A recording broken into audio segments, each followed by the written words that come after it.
Irma Heréndira Sandoval es la secretaria de la Función Pública. Es doctora en Ciencia Política por la Universidad de California, licenciada en Economía por la UNAM, en Sociología por la Autónoma Metropolitana y maestra en Estudios Latinoamericanos y en Ciencia Política. Es investigadora de tiempo completo del Instituto de Investigaciones Sociales y coordinadora del Laboratorio de Documentación y Análisis de la Corrupción y la Transparencia de la máxima casa de estudios. Ha sido miembro del Sistema Nacional de Investigadores desde 2004. Ha sido profesora en Francia y en Washington, D.C. También ha escrito libros sobre corrupción y transparencia, economía, entre otros temas. Fue diputada constituyente a la Asamblea Constituyente de la Ciudad de México, vicecoordinadora de la fracción y secretaria parlamentaria de la Comisión del Buen Gobierno, Combate a la Corrupción y Régimen de Responsabilidades de los Servidores Públicos de la Asamblea Constituyente. Irma Heréndira Sandoval, muchísimas gracias por estar aquí con nosotros en línea directa. Secretaria, ¿cómo llegas a la función pública? ¿Cómo llegas al trabajo de lo que es el servicio público desde la academia? Bueno, fue un caso de involucramiento desde la política pública que estábamos tratando de generar desde el Laboratorio de Documentación y Análisis de la Corrupción y la Transparencia, que fundamos en el seno de mi casa académica, el Instituto de Investigaciones Sociales, y desde ahí establecimos muchos esfuerzos verdaderos porque estas propuestas que surgían de una visión alternativa de cómo combatir la corrupción se pudieran poner en práctica. Tuvimos mucho avance en los años previos, pero sobre todo con el licenciado López Obrador hubo un entendimiento claro de que necesitábamos combatir la corrupción desde su raíz y de forma estructural. Entonces, creo que fue muy natural, digamos, el caminar juntos en esta visión de entender que la corrupción no son coimas, mordidas, pesos y centavos menores perdidos, sino que la corrupción es un fenómeno sociopolítico, económico, estructural, que estaba deteniendo el desarrollo del país y ello estaba totalmente en tono con la visión política y el proyecto de desarrollo del licenciado López Obrador, hoy presidente, que se interesó por este diagnóstico y que me invitó a dirigir este ministerio tan importante para el desarrollo. Cuando se habla de la función pública, siempre se establece que es difícil que haya una vigilancia cuando, por un lado, pues es una secretaría que depende del Ejecutivo y al mismo tiempo tiene que supervisar al propio Ejecutivo, entre otras funciones. ¿Cómo garantizar que eso se realice? Y ha sido parte desde que se creó la propia Secretaría, antes Contraloría. ¿Cómo hacer que esto funcione verdaderamente? Bueno, la Secretaría de la Función Pública, efectivamente, como señala Cesra, tiene su origen en la institución llamada Contraloría.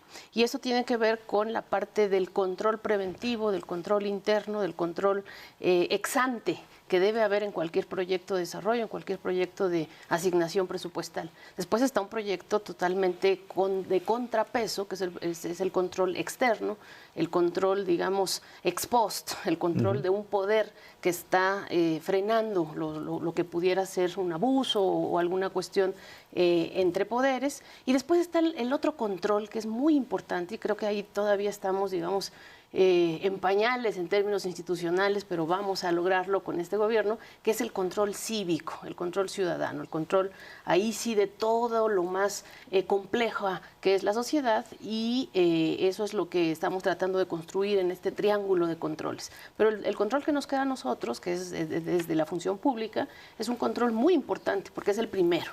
Es el de la evaluación, es el del acompañamiento, es el del señalamiento y eso no está peleado o divorciado de una plena autonomía. Yo la tengo con el presidente López Obrador, estoy muy honrada y muy agradecida, de hecho, de la plena libertad que me ha dado y de la exigencia que me ha dado de que todos nosotros en la función pública trabajemos con profesionalismo, que trabajemos con apego a la norma y precisamente con mucha libertad. ¿Eso no te crea una imagen con tus propios colegas del gabinete de que pues aquí está la que nos está vigilando?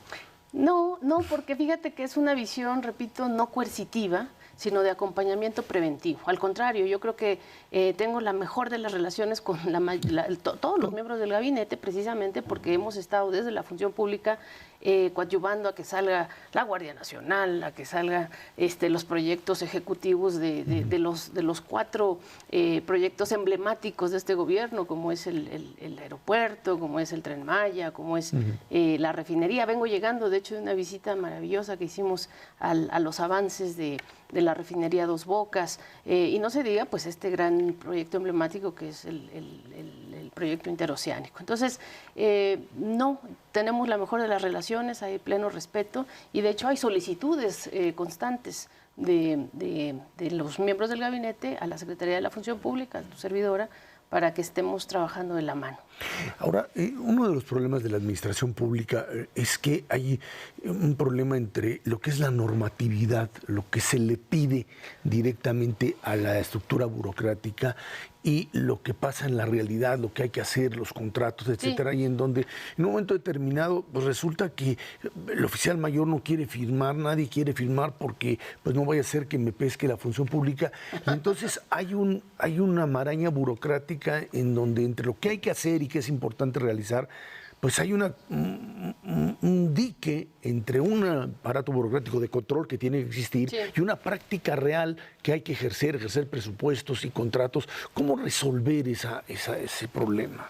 Sí, efectivamente, hay que estar cuidando siempre que la norma se respete, se cumpla, pero que la ejecución no se frene. Esa ha sido nuestra aspiración, esa ha sido nuestra ecuación que tenemos que encontrar, el punto medio perfecto entre dejar que los ejecutores de gasto empujen sus proyectos, y también por eso es que lo preventivo es tan fundamental. Tengo la ventaja y el honor de que me acompañan subsecretarios, titulares de unidad y directores generales, muy pocos, por cierto, porque como sabes, disminuimos lo oneroso que era el aparato organizacional del gobierno, y en la función pública era muy oneroso, muy amplio. Y estas personas que me acompañan han sido también, tienen experiencia de ejecución, entonces entienden perfectamente este importante desafío que tú estás señalando, Israel, respecto de que no se burocratice, que no se simule, que no se cargue con requerimientos que no ayudan a concretar los proyectos de desarrollo. Estamos platicando con Ilmeréndira Sandoval aquí en Línea Directa.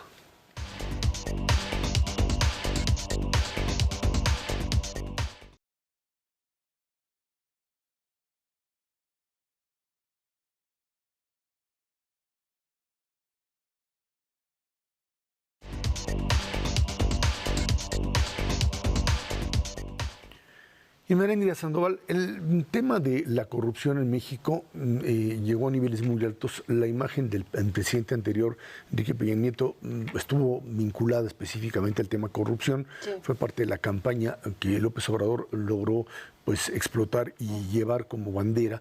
Y la imagen de López Obrador como presidente honesto es algo que se refleja claramente en este barómetro global de la corrupción de América Latina, en donde aparece en los primeros meses de gobierno de esta administración una disminución sustancial de lo que es la percepción de la población, en donde te baja del 60% al 44%, si no me equivoco, con soborno del 51 al 34%, o sea, una disminución sustancial de la percepción de corrupción. Lo que no quiere decir necesariamente que esta haya cambiado de un día para otro, pero hay una idea en la población de que existe el proyecto como tal, o que existe esta idea de reducir la corrupción. ¿Cómo interpretas estos datos a la luz de lo que se ha hecho, lo que realmente se ha hecho, y de la expectativa de la gente como tal?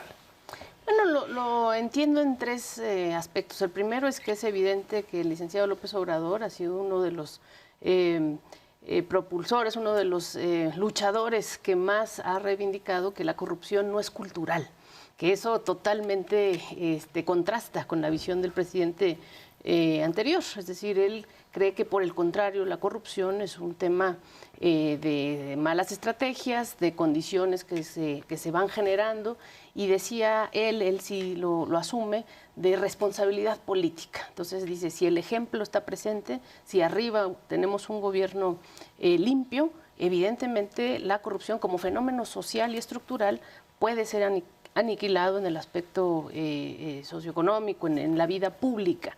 Y eso creo que es el primer punto de partida, que la gente está confiando en esa visión, porque considerar que la corrupción es cultural es un poco fatalista, ¿no? No podemos renunciar a nuestra cultura, no podemos renunciar a nuestras raíces, y entonces decir que la corrupción tiene que ver con nuestra cultura o con nuestra raíz, pues nos lleva a una cuestión de autoderrota. Entonces, ese es el punto de partida. El segundo elemento es que los ciudadanos confían en esta visión y por lo tanto en este gobierno y en el liderazgo del presidente. Entonces ahí estamos muy contentos de que el presidente ha sido pues un buen conductor de esta confianza que se deposita en su gobierno y evidentemente en su persona. Y desde la Secretaría de la Función Pública pues hemos también tratado de no fallar en esa confianza que se ha depositado institucionalmente en la función pública. Como tú sabes, la función pública durante los últimos gobiernos pendía encapsulada en un transitorio que le tenía declarada la muerte. Decía, no, la función pública no sirve de nada, pasemos sus actividades sustantivas a Hacienda, la Secretaría de Hacienda y Crédito Público, y eliminemos esta secretaría. Hoy resurge la Secretaría de la Función Pública muy fortalecida en términos políticos, sobre todo, en términos de acción directa en política pública, y por ello la confianza de los ciudadanos pues ha subido. Decías tú, Esra, que era la percepción de la ciudadanía, y efectivamente la percepción de la ciudadanía es que valora muy positivamente nuestras estrategias en la función pública, en el nuevo gobierno, las estrategias anticorrupción. En el anterior gobierno, en 2017, estaba en simplemente 24% de confianza, y hoy tenemos un 61% de los mexicanos que confían en las estrategias de anticorrupción de nuestro gobierno, no de acuerdo a nosotros, sino de acuerdo a Transparencia Internacional con sede en Berlín. Entonces, este aspecto habla muy bien de la confianza depositada y sobre todo de que estamos evaluados con esta situación. Pero la otra parte que está en estos últimos datos que nos ofrece Transparencia Internacional son los datos de victimización, no solamente de percepción, sino de los mexicanos que confiesan de alguna forma, que reconocen haber dado algún soborno o haber sido víctimas de una coerción de este tipo, y esos datos también son de una diferencia sustancial. Entonces, 61% de los mexicanos en 2017 reprobó la labor del anterior gobierno en estos aspectos, y hoy la aprobación no llega ni a 30%, se queda en menores niveles. ¿Cuáles serían las medidas concretas que se habrían introducido para poder pensar que estos números han cambiado drásticamente? ¿Qué se hizo que dices, bueno, pues hay un cambio sustancial, ¿por qué esto se ha hecho? Mira, yo creo que son tres cosas básicas. La transparencia, que empezó hace mucho en este país, no solamente en términos de discurso, sino incluso de práctica y de instituciones, se volvió una transparencia más cercana a la ciudadanía. Antes, la transparencia y toda la institucionalidad que la acompañó en nuestro país, en nuestro pasado reciente, era una transparencia, me parece, mucho más para las relaciones políticas y públicas o para la burocracia que para la ciudadanía. Hoy la ciudadanía tiene transparencia plena, por ejemplo, en un proyecto que desde la función pública empujé, que es el de el portal Nómina Transparente. Hoy cualquier ciudadano, si entra a la página de función pública, en este portal de Nómina Transparente puede checar cuánto gana el presidente, y del presidente y subsecretarios y todos los, digamos, altos mandos, puede llegar a cualquier empleado, trabajador de la Administración Pública Federal, incluyendo los maestros que están siendo subsidiados, que están siendo pagados con recursos federales. Entonces, 2.5 millones de nombres presentes ahí, con salarios que además están siendo transformados en tiempo real, están en constante, es la nómina del gobierno federal puesta a disposición de la ciudadanía. Entonces, un ejemplo, transparencia real. El segundo tema es la auditoría. Ya no hacemos auditorías nada más de checks, ¿no? de palomeo de lo normativo, de lo financiero, sino hacemos auditorías que tienen que ver con el desempeño. ¿Cumples o no cumples, dependencia X o dependencia Y, los objetivos que te planteaste en tu plan inicial, en tu proyecto X o en tu proyecto Y. Entonces, eso nos está ayudando también a que la ciudadanía entienda para qué sirven las auditorías, a traducir, a ciudadanizar, digamos, la cuenta pública. Y eso es uno de los proyectos pues, de mayor alcance histórico que hemos tenido en este país, que la ciudadanía entienda la cuenta pública y cheque si se cumplen o no los objetivos. Y el tercer elemento, me parece, es la profesionalización. Estamos relanzando el sistema profesional de carrera, ya no queremos que los puestos en la Administración Pública Federal sean vistos como botín. Llega el partido X o llega el partido Y y se corre a medio mundo y llegan los amigos y los... tenemos que acabar con esas prácticas y tenemos que profesionalizar, basificar, dar certeza y sobre todo dar profesionales a esta actividad tan importante que es la actividad gubernamental y pública. Estamos platicando con Ismeréndira Sandoval aquí en Línea Directa.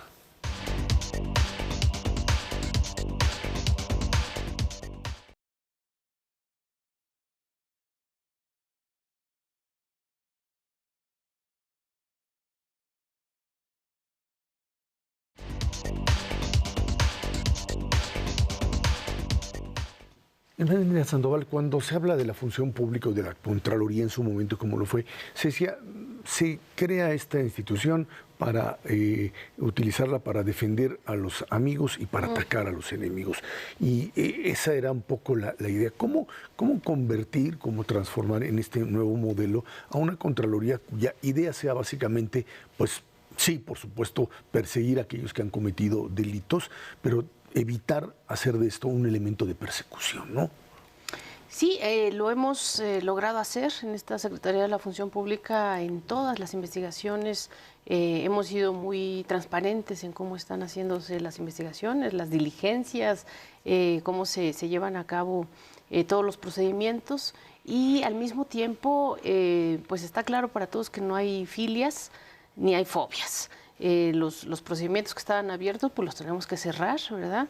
Pero no se trata de abrir por perseguir, ni tampoco las personas de la nueva administración o digamos incluso allegados políticamente de esta nueva administración y del presidente de la República tienen ningún blindaje en lo más mínimo, al contrario, esta Secretaría de la Función Pública ha demostrado con hechos que se han cerrado investigaciones, hemos incluso inhabilitado algunas empresas de, repito, personajes más bien cercanos a la nueva administración y esto se ha hecho con el pleno apego a derecho y además respetando todas las garantías, toda la presunción de inocencia con la que tenemos de la cual tenemos que partir y dándole las garantías necesarias para que los involucrados puedan ofrecer sus dichos, sus pruebas, sus elementos de descargo. En todo caso, la Secretaría de la Función Pública además es la que pues presenta los casos y pues hay otros poderes que tendrían que responder directamente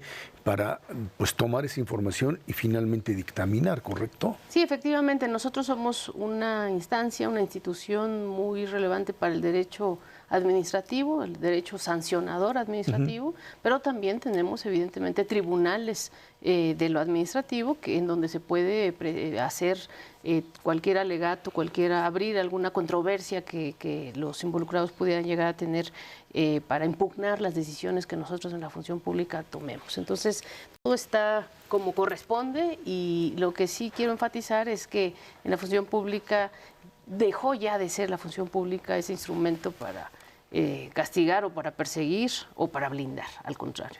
Cuando un ciudadano cree que esto, la función pública le puede servir para hacer una denuncia, ¿hay algún mecanismo o que le permita hacerlo? ¿O es algo que realmente se produce solamente cuando pues, diputados o senadores o funcionarios...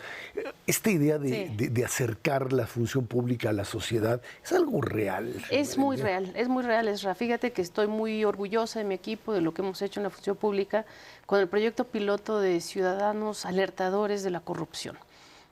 Así tradujimos el término de los whistleblowers, ¿no? Que además era un compromiso necesario a cumplir por parte de los gobiernos. Estaba muy retrasada, tenemos una gran deuda histórica como Estado en no tener medidas de protección a los ciudadanos que alertan de la corrupción, y en la función pública ya tenemos este proyecto que lanzamos el 25 de julio, es decir, no hace mucho, y en el cual ya tenemos más de 1.800 denuncias alertadoras de corrupción. Evidentemente es toda una gran panopla de denuncias, algunas son muy relevantes y vamos a buen paso con estas, y algunas son denuncias que necesitamos dar vista a otras autoridades que les corresponde más actuar en estos aspectos. Pero esta función pública está abierta a los ciudadanos con esta garantía de confidencialidad. Es decir, los que alertan de la corrupción, ciudadanos alertadores de la corrupción, ya no van a perder su trabajo, como ocurría en el pasado. Lo primero que perdían los ciudadanos que se atrevían a dar ese paso de alerta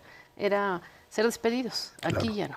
Ahora, cuando se habla precisamente de esta estructura de corrupción, a nivel federal los controles desde hace tiempo pues más o menos empezaron a funcionar. Cuando uno baja a los niveles estatales, municipales, sí. O en el caso de la Ciudad de México, bueno, ahora alcaldías delegacionales, sí, ahí es donde habíamos perdido o hemos perdido el control, y ahí es donde hay una buena parte del contacto diario del ciudadano. Claro. Sí, ahí lo que estamos trabajando, Esra, es el asunto de la coordinación con entidades federativas. Por dos vías. La primera es el Sistema Nacional Anticorrupción y el Sistema Nacional de Fiscalización, en donde tu servidora, la función pública, tiene el asiento representativo del gobierno federal en la coordinación de las estrategias.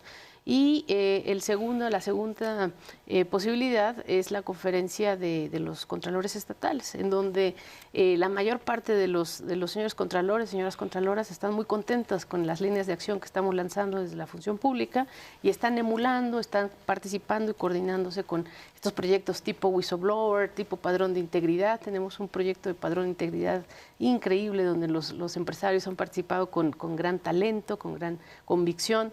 Y bueno, el sistema el relanzamiento del sistema profesional de carrera también está siendo coordinado con la función pública federal desde las contralorías estatales. Entonces, sí, efectivamente, como dices, es un desafío, pero vamos con buen paso en la coordinación. Finalmente, cuando mides corrupción de aquí a un año, ¿qué es lo que esperarías decir? Bueno, avanzamos en esto y esto es suficiente para poder decir, ahí está el cambio. Bueno, no defraudar la confianza está dada. Yo creo que la confianza no se ha mermado. Llegó con un gran bono de legitimidad nuestro gobierno, el gobierno del licenciado López Obrador, y lo que tenemos que hacer es dar resultados para que no se defraude esa confianza, y creo que eso se va a ver reflejado, en términos de tu pregunta concreta, en la construcción de una nueva ética pública. Hoy hay más convicción de que nos beneficia a todos, ¿no? Estado, mercado, sociedad, tener una conducta proba, tener una conducta pegada a la norma, apegada a derecho y por supuesto en honra de la justicia social. Merendira Sandoval, fue un placer estar aquí contigo. Al contrario, un placer para mí. Gracias. Gracias. Fue Merendira Sandoval aquí en Línea Directa.